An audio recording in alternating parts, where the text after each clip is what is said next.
Inside every vice president is someone who wanted something else. Do I regret not being president?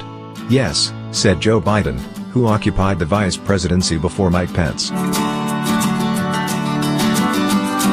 These misgivings are common. Few men, and they have so far all been men, enter public life shooting for the vice presidency, as Kate Anderson Brower shows in First in Line, Presidents, Vice Presidents and the Pursuit of Power, Harper, 295 pp, half out of 4, her crisp, engrossing new book. They either had the office foisted on them or took the second spot on a presidential ticket as part of a larger plan. If that includes catapulting themselves into the top job, they need to devise a different strategy.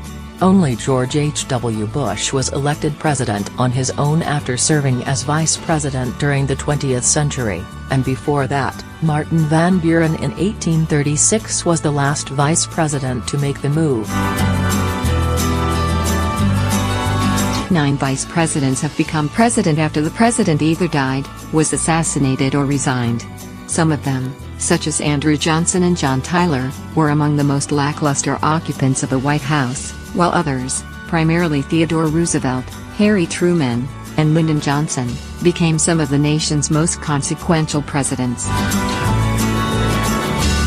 All too often, however, their time as number 2 was filled with loneliness and humiliation. Johnson, previously the Senate Majority Leader, was kept in the dark and often ridiculed by the staff of President John F. Kennedy, whom Johnson succeeded after he was assassinated in 1963. The vice presidency was torture for a man who had run the Senate and was used to commanding attention when he entered a room, Brower writes of Johnson. Richard Nixon yearned to be taken seriously by President Dwight Eisenhower, who once told a reporter in 1960 that he could not think of a specific accomplishment of his vice president. Brower writes. Nixon repaid the favor to his vice president, Spiro Agnew, who had to resort to begging Nixon for more to do. Agnew's eventual resignation in October 1973 led to the appointment of Gerald Ford as vice president, who called his time in the job the worst 8 months of his life before assuming the presidency when Nixon resigned.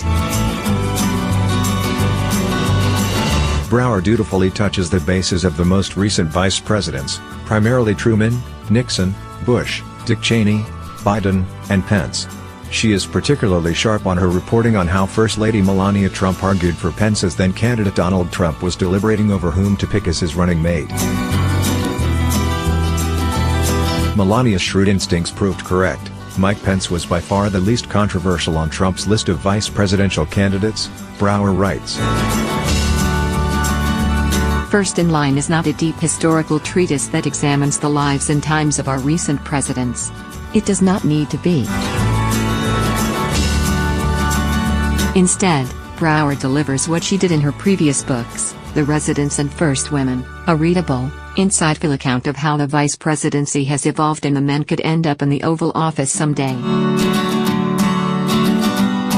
Ray Locker is an editor in USA Today's Washington Bureau and author of Nixon's Gamble, How a President's Own Secret Government Destroyed His Administration and the Upcoming Hague's Coup.